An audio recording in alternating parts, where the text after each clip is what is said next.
Today, we're going to do a complete forensic breakdown of a really sophisticated and fast-growing online threat, the ghost package scam.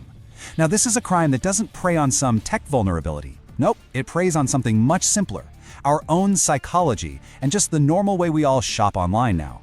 It's designed to feel totally plausible, totally normal, right up until it's way too late. So we're going to deconstruct this system piece by piece so you can see exactly how it works and, more importantly, how to make yourself completely immune to it. You know, what's so wild about this whole thing is that the scam's real power isn't in that first click.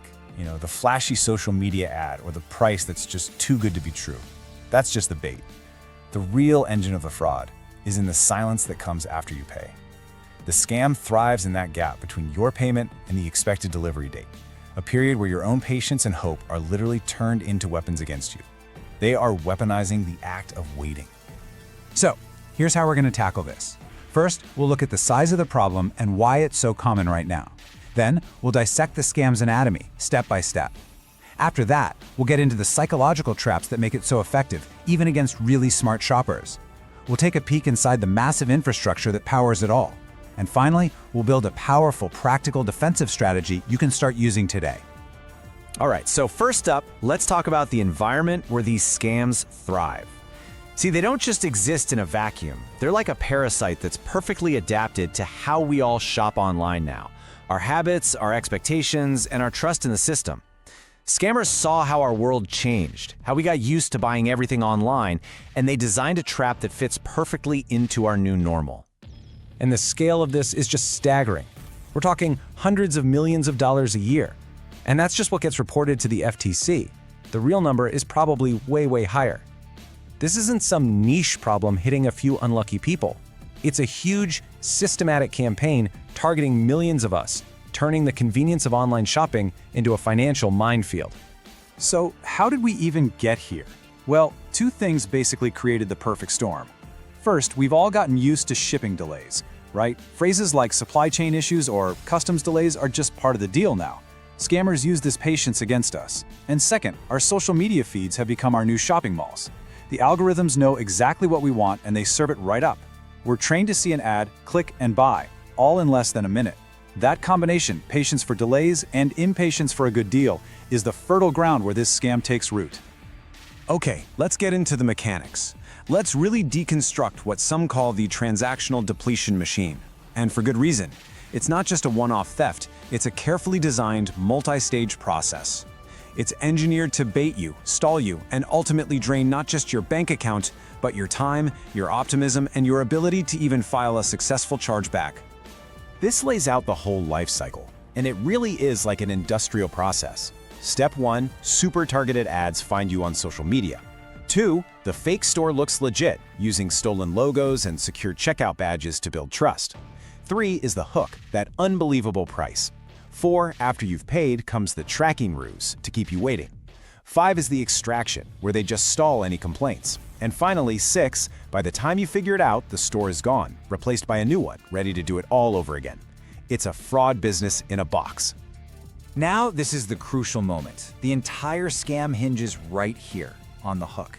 The price isn't just low, it's designed to be so shockingly good that it actually short-circuits the rational, cautious part of your brain.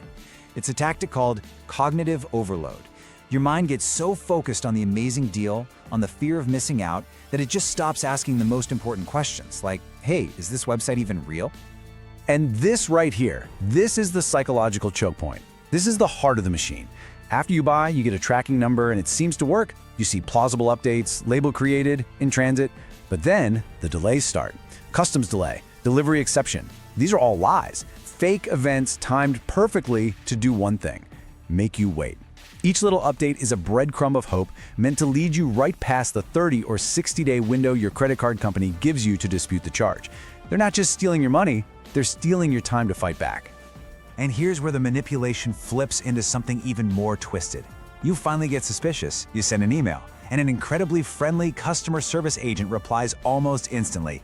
They're so sorry, they blame the shipping company, they offer you a discount for next time, and they promise to reship the item right away. And you think, wow, great service. But it's not. It's a calculated stall tactic. It's designed to reset your patient's clock, making you feel cared for while they buy themselves another 30 days, pushing you even further away from any hope of a refund. That responsive service is their deadliest weapon. So how in the world do they get away with this? Well, it has nothing to do with intelligence. It's all about psychology. These scams work because they expertly exploit the predictable little bugs in our own mental software, the cognitive biases we all share. Smart, cautious people fall for these every single day because the scams aren't targeting your IQ, they're targeting your human nature. The first big tool they use against us is the sunk cost fallacy. See, once you've paid the money and you've invested weeks of waiting, your brain is wired to protect that investment. You want to believe the excuses about shipping delays because the alternative is admitting you got scammed and you lost your money. It's just emotionally easier to cling to hope than to accept the truth. The more time you put in, the harder it is to let go. The second tool is something called cognitive fluency.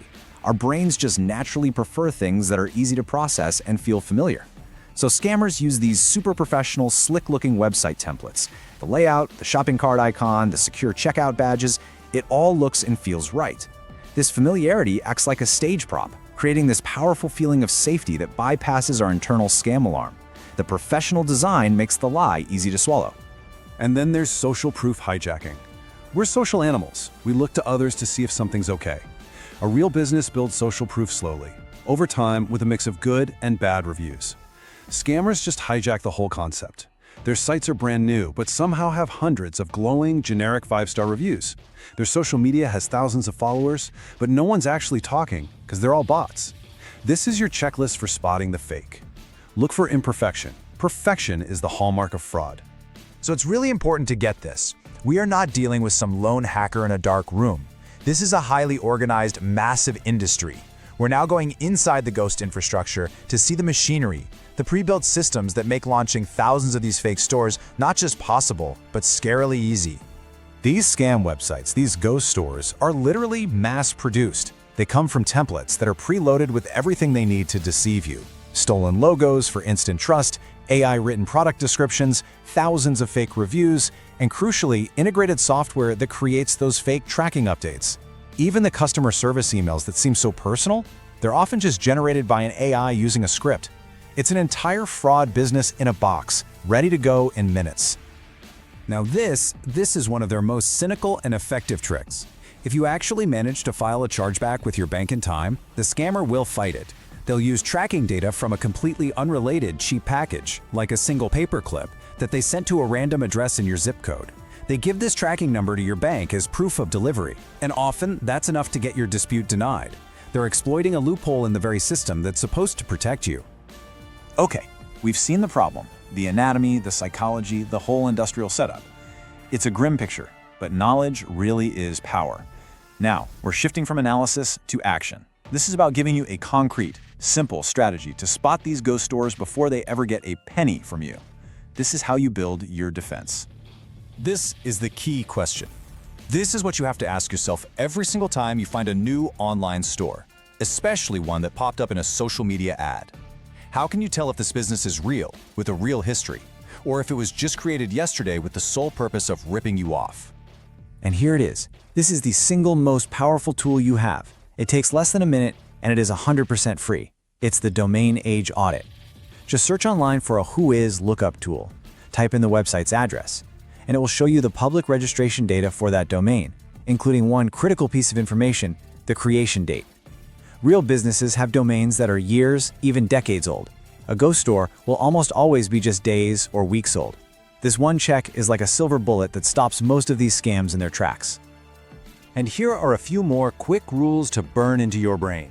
The price miracle test: if it's 80% off, it's a fantasy. The address verification: check their physical address on Google Maps. If it's a house or an empty lot, run. The search and compare rule: if this amazing deal exists nowhere else online, it's not a secret, it's a trap. And finally, the unbreakable rule: always use a credit card for new websites, never a debit card. The fraud protection is just so much better. So, as we wrap this up, it helps to kind of reframe the whole thing. When you click buy on a site you've never heard of, you're not just purchasing an item. That's secondary. The main transaction, the real one, is an act of trust. You're making a choice to surrender your trust and your money to a complete stranger, hoping they'll keep their promise. And that brings us to the single most important takeaway from all of this. This entire sophisticated system we've just pulled apart, the ads, the fake reviews, the slick design, the tracking games, it's all designed to make you rush past one simple, critical step: verification. So the core protective principle is to always, without exception, verify the merchant's history before you surrender your trust and your payment data. Let's end on this. If you only remember one thing, make it this mantra. It boils down our entire defensive strategy into 2 simple lines. Don't get seduced by the price, be a detective about the seller. Check the age of the site, not the depth of the discount. Why? Because a domain's history is a fact that's hard to fake, while the price is just a number designed to play with your emotions. And always remember, if the price is a miracle, the product is a ghost.